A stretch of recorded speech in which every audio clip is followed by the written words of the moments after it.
Welcome to this deep dive. Thank you. I am so glad to be here. Our mission today is very special. We want to learn clear, simple English together. And at the same time, we want to understand Islam. That is a wonderful mission. Yes. And we will do this by looking at a very beautiful chapter of the Quran. We are going to look at Surah Al-Waqi'ah. It is chapter 56 in the Quran. And we are speaking directly to you, the listener. You are learning with us today. Yes, you are the third person in our conversation. We will use very easy words today. We will talk slowly. We want to understand the deep ideas, but we do not need hard words to do that. Exactly. Simple words can explain very big ideas. So let us start. We will look at the first 6 verses. What is the history here? Where are we? Well, you have to think about a city called Mecca. Mecca, a very old city. Yes. This chapter came down about 7 years before the people moved to Medina. Okay, so it is an early chapter. What was Mecca like back then? Mecca was a very busy city. People bought and sold many things there. They had a lot of money. So it was a rich city. Very rich.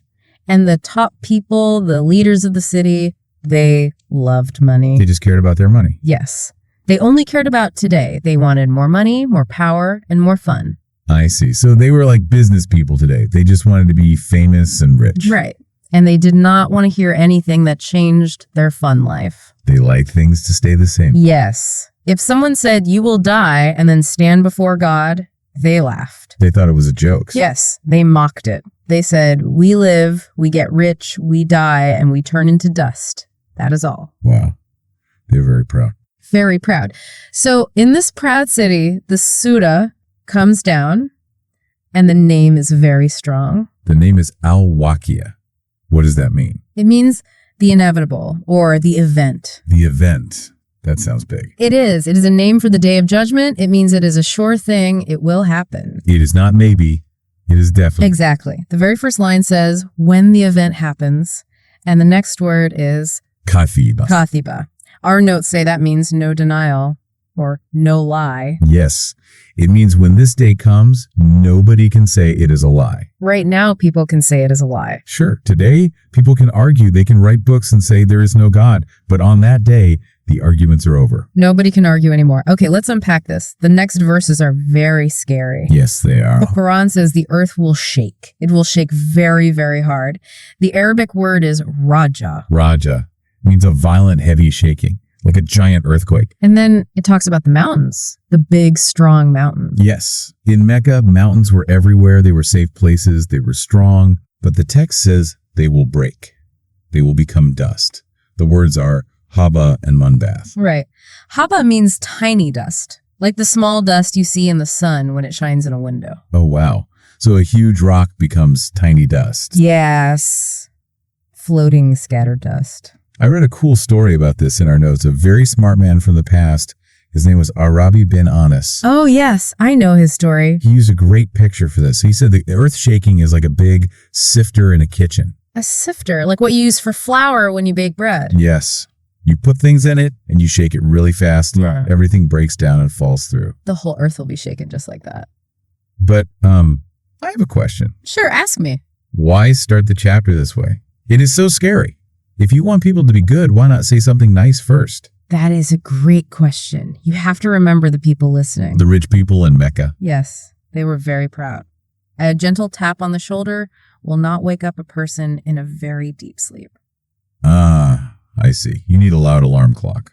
Exactly. A loud ringing alarm. They thought their money and houses would last forever. So the Quran breaks their whole world first. Yes. It breaks the mountains. It says, if the big mountains cannot stay, how can your money stay? Wow. That makes sense. Your money is nothing compared to a mountain. Exactly. It takes away their false safety. So the earth shakes, the mountains are dust. Then what happens?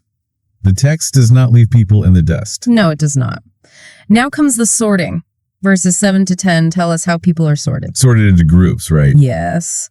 Humanity will be divided into 3 groups. 3 groups. Usually we hear about 2 groups, good people and bad people. Right. Heaven and hell. But here there are 3. Let us list them. The companions of the right, the companions of the left, And a third group, the foremost. Yes. The foremost in Arabic is as-sabiqun. Let us talk about the first two, Hmm. the right and the left. Why do we use right and left? Well, in the Quran, the right side means good things. It means happiness and success. So right is good. Yes. On the day of judgment, every person gets a book. This book has all their actions in it. Everything they did. Their whole life is in the book. Everything. The companions of the right get this book in their right hand. And that means they pass the test. Yes. They are safe. They are happy. And the left hand. Getting the book in the left hand means you failed. It means sadness and punishment. But, this must have shocked the rich people in Mecca.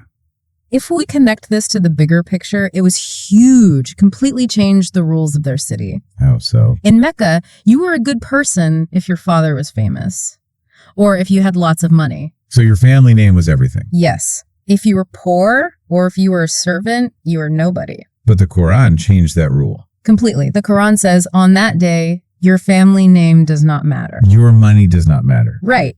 A very rich, famous leader might get his book in his left hand. And a poor servant might get his book in his right hand. Exactly. It is all based on what you do, not who your father is. That is very fair.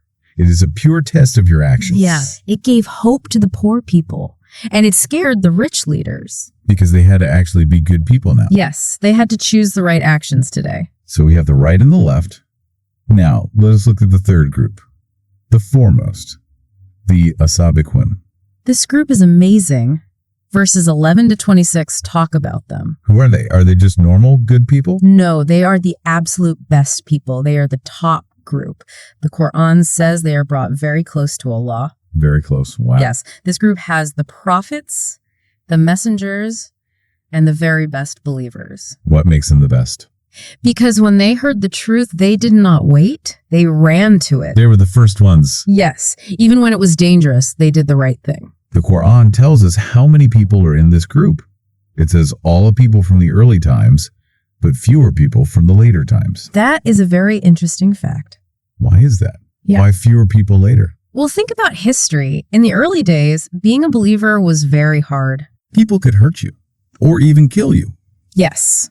So the people who believed back then were extremely strong. They gave up everything. I see. It was a very hard test. But as time goes on, the religion gets bigger. It becomes easy to be a believer. Nobody hurts you. So because it is easy, fewer people reach that super high level of sacrifice. Exactly. The cost is lower, so fewer people are in the absolute top group. That makes a lot of sense. Now let us look at their reward. The words here are beautiful.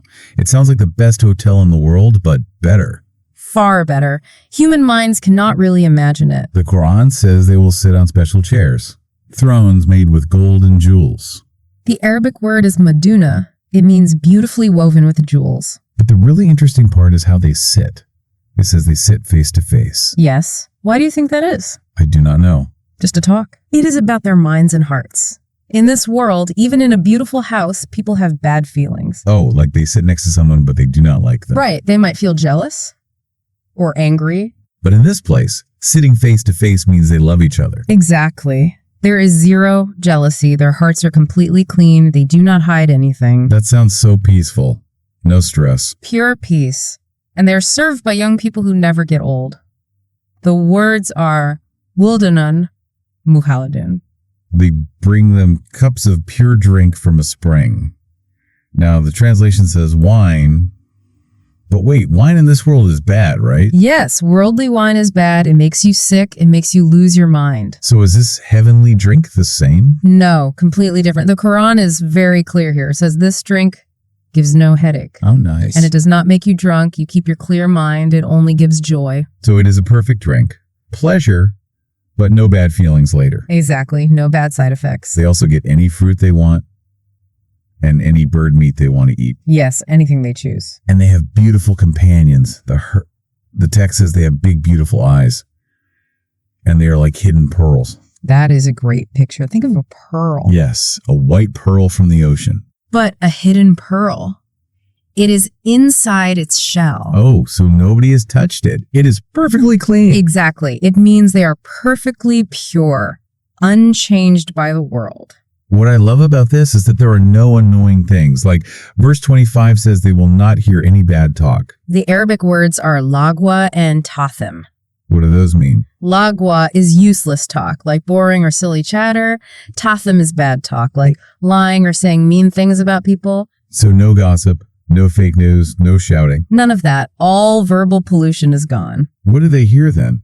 They only hear the word peace. Just peace, peace. Wow. Absolute quiet and happy minds. That sounds perfect. Yeah. But that is the top group. What about normal good people? Yes, not everyone is in the top group. Most people are in the second group, the companions of the right. Let us look at verses 27 to 40. The text says there are many people from early times and many people from later times in this group. Yes, so there is always room. Right up until the end of the world, you can join this group. The door is open for us. The door is wide open. Their place is also very green and beautiful. It talks about lote trees, but thornless lote trees. Yes. In the Arab lands, a lote tree is a real tree, but it has very sharp thorns. They hurt. So Allah takes a tree they know and removes the painful part. Exactly. It is familiar, but perfect. No pain, only beauty and shade. The text also talks about trees with lots of fruit on them. Bananas piled up and long, long shade. Yes. Shade is very important. And the water falling down. Endless fruit. But the fruit never goes out of season.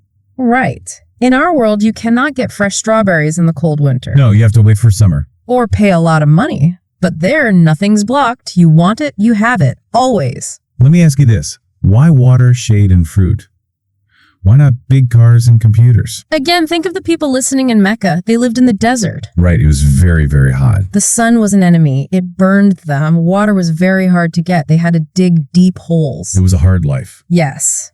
If you find cool shade in the desert, it is the best feeling in the world. Ah, so Allah is promising them the things they need the most. Complete relief from the hot desert. Exactly. Effortless comfort. You never have to work for water again. That is beautiful. But the Quran always shows both sides. It shows the light and then the dark. Yes. It's a balance. Now we have to talk about the third group, the companions of the left, verses 41 to 56. This part is hard to read. It is very painful. It really is. It is the exact opposite of the good place. Yes. The good people get cool shade. The bad people get a hot, burning wind. It is called samum. Samum. Our notes say it is not just warm air. No, it is a wind that goes into your skin. It burns your very pores. You cannot breathe. Oh, that is terrible. And the water. The good people got cool water. The left group gets boiling water.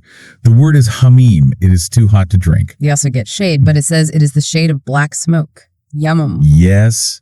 Imagine dark, heavy smoke. It does not cool you down. It chokes you. The text says it is neither cool nor good. It is a bad shade. It's an anti-paradise. Every comfort is turned into pain. The food is terrible too. The tree zakum, it's very bitter. But they have to eat it. Yes, their stomachs are full of it, and it makes them so thirsty. And when they drink the boiling water, it says they drink like thirsty camels. The Arabic word is elhim. Yes, alhim is a sick camel. It has a disease. What disease? A disease where the camel drinks and drinks, but it always feels thirsty. It will drink until it dies. Oh, wow. So they drink the hot water, but their thirst never stops. Never. It is a terrible circle of pain. So what does this all mean? Why are they in this terrible place? The Quran gives a reason. Yes, God is always fair. He tells us why. The text says they were mutrafin. That means spoiled by luxury. Or spoiled by a rich life. Yes. Wait, is it a sin to have a nice house? Is it bad to have money? No, that is a big misunderstanding. Having money is not a sin in Islam. Okay, good.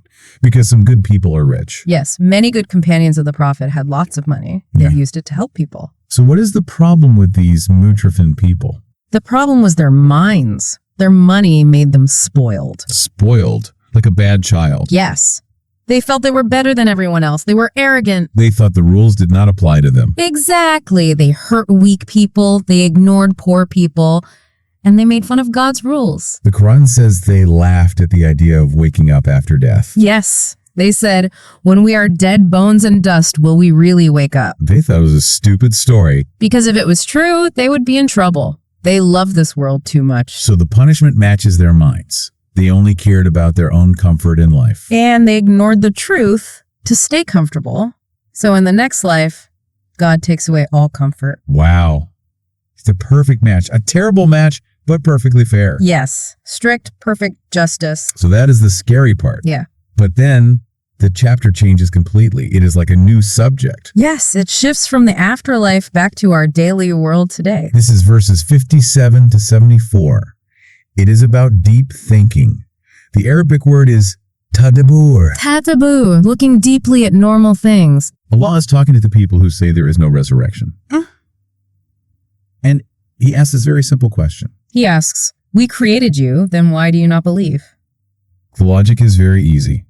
If God made you the first time from nothing, he can make you a second time. Yes, remaking something is easier than making it the first time. To prove this, the Quran shows us 4 normal miracles, everyday things. Things we see every day but do not think about. Let's walk through them. Yes, let us do that. The first one is about babies, human life. The verse asks us to think about how a baby starts. Just a tiny drop of fluid. The text asks, did you make it or did we make it? Think about it. A human body is so complex. The brain, the heart, the eyes. It is amazing, and parents do not really make the baby. No. A mother and father do not plan where the heart goes. They do not design the eyes. We just start the process. God does the actual making. Exactly. We are watching a miracle. A tiny drop becomes a person who can talk and think. But we act like we are so smart and powerful. We are very small compared to that. Yes. It teaches us to be humble. The second miracle is also amazing. It is about farming. Farming, like growing food. The verse asks about the seed we put in the ground. Is it you who makes it grow, or are we the grower? This one is my favorite, because you can be the best farmer in the world. You can have the best soil, the best water. But you just put a dry, hard seed in the dirt. You cannot pull the green leaf out of it. No, you cannot force the life to start. You just set the table. God brings the food. Yes. The spark of life inside the dirt, fighting gravity to go up to the sun, that is God's work. So when I eat an apple, I'm eating a miracle. You are. God made it for you. That is beautiful. Now, the third miracle, water. Everyone drinks water. The verse says, have you seen the water you drink? And it asks, did you bring it down from the cloud, or did we bring it down? Without water, everything dies. We all need it. Well, we do not control it. We cannot make the rain fall. No, think about the water cycle. The ocean is salty, the sun heats the water, it goes up as invisible gas. It leaves the salt behind. That is so smart. Yes. Then the wind moves it in clouds, and it falls on dry land as sweet, fresh water. It is a giant water delivery system for the whole planet, and it is free. And we do not run the system. God runs it. The text even says God could have made the rain bitter. Yes. He could make the rain salty and bad, but he makes it sweet as a mercy. A huge mercy. And the fourth miracle is fire. Fire changed human life. It keeps us warm. It cooks our food. The verse says, have you seen the fire you light? Did you make the tree for it, or did we make it? Where does a fire get its energy? From wood. Right. From a tree. And how does a tree grow? It takes sunlight and stores it inside its wood.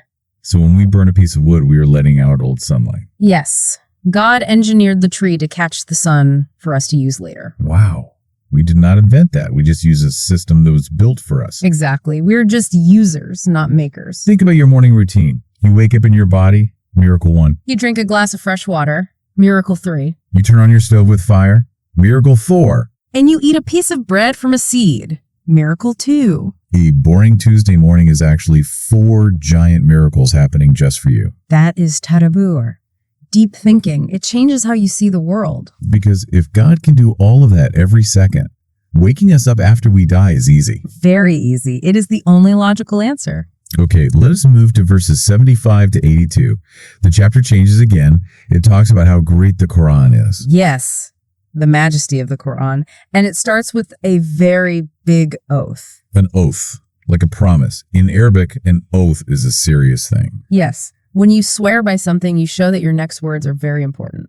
What does Allah swear by? He swears by the setting of the stars. The stars. That is huge. Stars are massive, hot suns far away in space. Yes. The text says, And indeed, it is an oath if you could know most great. It is a massive oath. Yeah. So the statement coming next must be huge. What is the statement? The statement is, indeed, it is a noble Quran. In a well-protected register, none touch it except the purified. The people in Mecca were saying bad things about the Quran. Yes. They said Muhammad made it up, or that he was crazy, or bad spirits whispered it to him. But this verse stops all those lies. It completely destroys them. It says this book is kept safe high in heaven. No bad spirit can touch it. Only the pure angels can touch the original book. It is perfect and protected. Our notes have a great story here.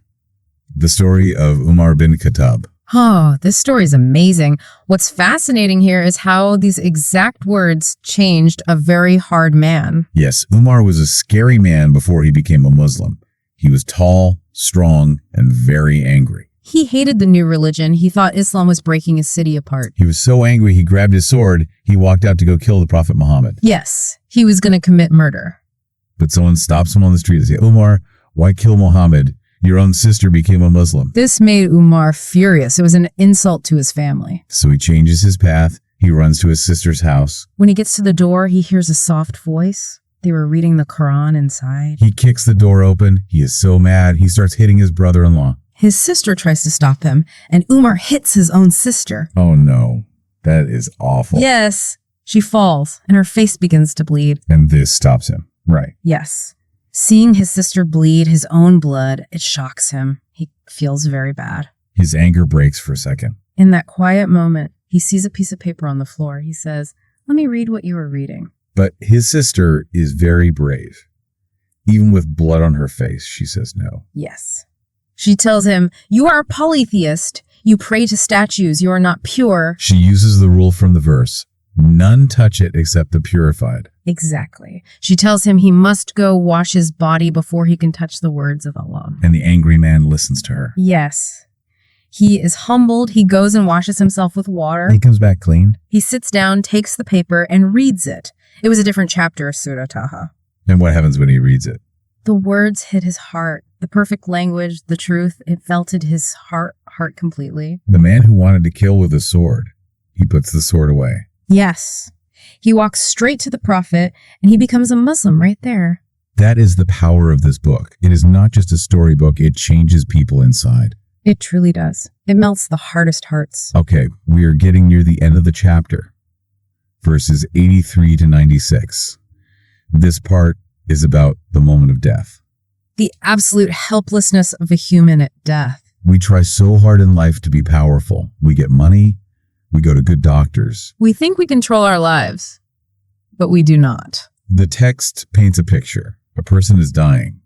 The soul is coming up to their throat. Yes, the final breaths. And the family is all around the bed. They are watching. But the verse says, "We are nearer to him than you, but you do not see." God's angels are right there in the room, closer than the family. And the family cannot do anything. They have all their money, all their love, but they cannot push the soul back into the body. They cannot buy one extra minute of life. It is the ultimate reality check. You do not even own the life inside your own chest. You are completely helpless. And as soon as the person dies, what happens? The judgment is immediate. The surah goes back to the beginning. A full circle. Back to the three groups. Yes. It says, if the dead person was one of the foremost, Then what? then rest and bounty and a garden of pleasure. They go straight to peace. And if the person is from the right, Then peace for you from the companions of the right.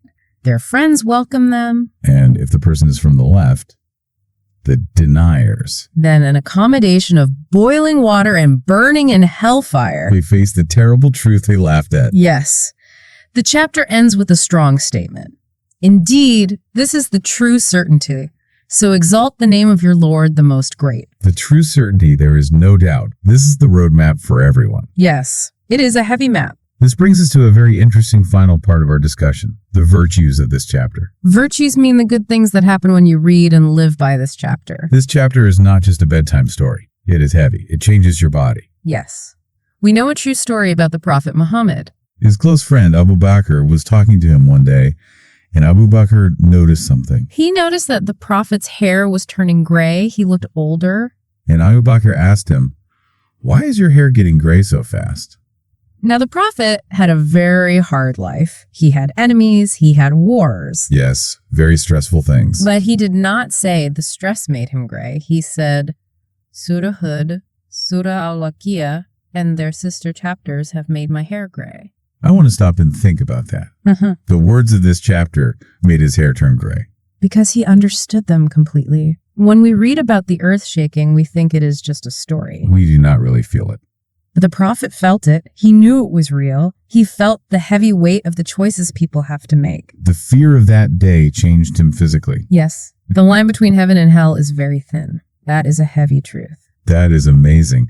Now, there's another famous story about this chapter, about money and poverty. Ah, yes. The story of Abdullah ibn Masud. He was a very old, very smart companion of the prophet. And he was very sick. He was on his deathbed. The leader at the time, Uthman, came to visit him. Uthman saw that Ibn Masud had no money in his house. He was very poor. And Ibn Masud had daughters. Yes. So Uthman, being a good leader, said, I will give you money from the state for your daughters, so they are safe. That is a very nice offer. Most fathers would say yes quickly. But Ibn Masud said no. Why? Did he not care about his daughters? Oh, he cared a lot. He told Uthman, are you afraid my daughters will be poor? I am not afraid. Why was he not afraid? He said, I have commanded my daughters to read Surah Al-Waqi'ah every single night. He gave them a surah to read instead of money. Yes, because he heard the prophet say, whoever reads Surah Al-Waqi'ah every night will never suffer from poverty. Wow. So does that mean if I read it tonight, I will find $1 million tomorrow? Is it a magic spell? No, that is not how it works. Great scholars like Al-Ghazali explain this. Okay, tell me how it works then. The Quran is not a magic ATM machine. The change happens in your mind and your heart. What disease does it cure? Our notes say it cures something called tul al-amal. Yes. Tul al-amal means false extended hopes. What does that mean in simple English? It means you think you have forever to live, and you think money will make you perfectly happy. You become obsessed with money. Yes. If you love money too much, you are always worried about it. You are terrified of being poor. Even if you are rich, you're scared of losing it. Exactly. But if you read this surah every night, what happens? You remember the earth shaking. You remember the 3 groups. Yes. It is like standing by the ocean and remembering a big wave is coming. Your small worries at work or wanting a new car, they just disappear. Because you remember that the only thing that matters is your faith. So reading it does not put money in your pocket. Yeah. It removes the fear of poverty from your heart. Precisely. A person who trusts God completely is never poor.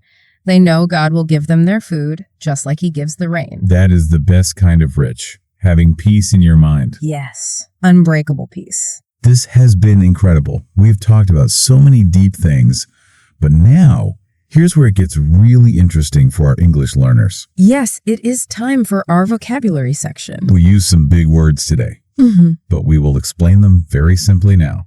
Learning these words will make your English much stronger. Let's do it. Okay, the first word is inevitable. Inevitable. This means something is 100% going to happen. You cannot stop it. It is sure.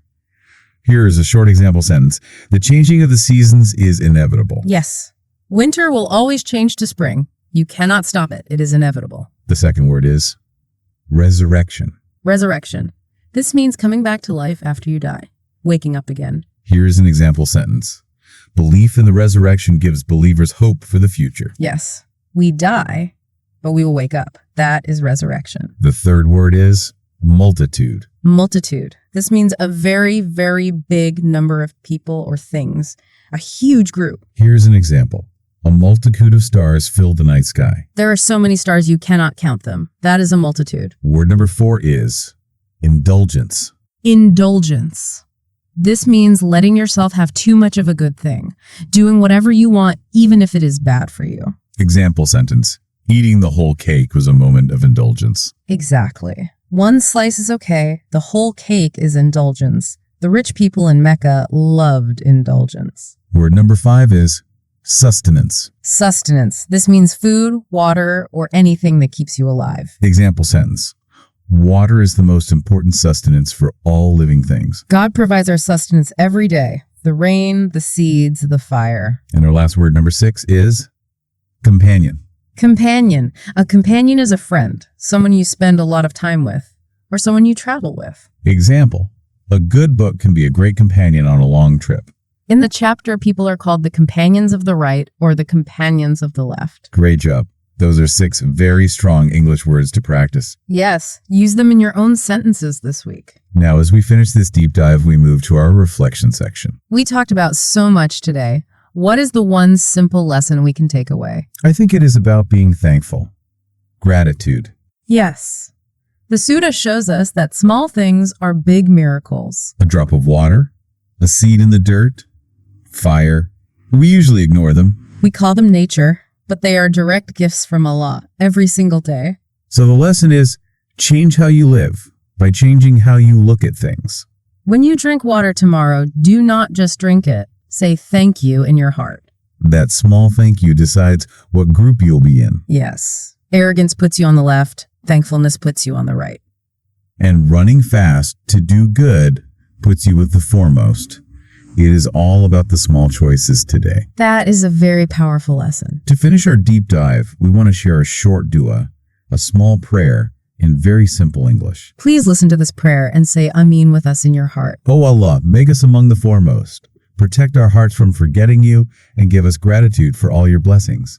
Ameen. Ameen. That is a beautiful prayer. My friend, thank you so much for your help today. You explained these deep things so clearly. It was my absolute pleasure. Talking about these verses is always good for the heart.